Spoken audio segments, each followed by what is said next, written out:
हरे कजली रे सोनामा रे पूनामा अमार मुधई कहाँ बाड़ू सरे रे चल सोना झिझिया गावे। ई बाबा आ गइलू का ये सखी रुका अपन बकरिया बांध के आवतानी ना तो लागी माई मारे। ई सौतीन के तो कब काम से फुर्सते ना मिले।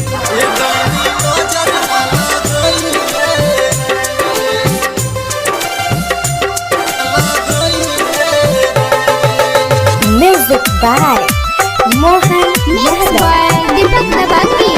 चढ़ते दशहरा झिझिया जगमग करे हो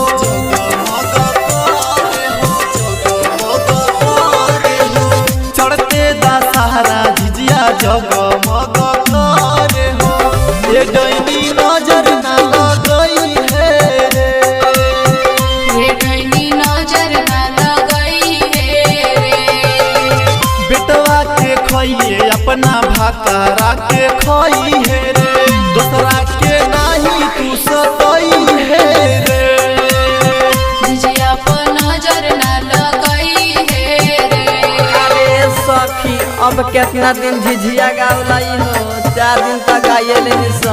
ई सखी अभी तो 5 दिन गावे के बा हो आधा तो अभी गाँवे बाकी बा चमटोली बाकी बा शर्मा टोली बाकी बा और जादो टोली बाकी बा चढ़ते दशहरा तो पिपरा तो जाल रे करे ले जादू औरी टोना रे करे ले जादू औरी टोना झिझिया नाचावल जाई खूबे गरियावल जाई जाई ओकरा घरावा के कोना रे गजली ना आइल बिया रीतावा ना आइल बिया जाके अब ओकरा के बोलई है रे झिझिया पर नजर ना लगई है रे।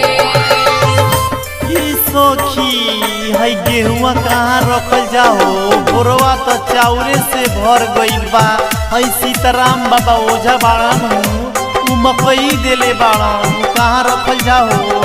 आबा खरीदवा छौड़ी के तो ओढ़नी खाली है बा यही में बांध दे के रे छौड़ी बांध ना। तोरू भैया के घर से झिझिया मंगई हो जौने बाटे अनमोल हो जौने बाटे अनमोल हो जौन अभागोए के नजर लगइए हो कुछब सौतीनियन के लोल हो खइबे त खो डैनी को तारा मछरिया रे रे डैनी नजर ना लगई है रे झिझिया पर नजर ना लगई है रे।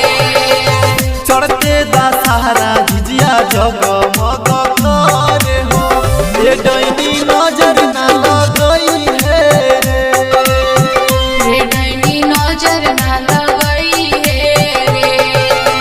बेटवा के खइए अपना भातारा के खई है रे दूसरा के नहीं तू सतई है रे ये डैनी नजर ना लगई है रे।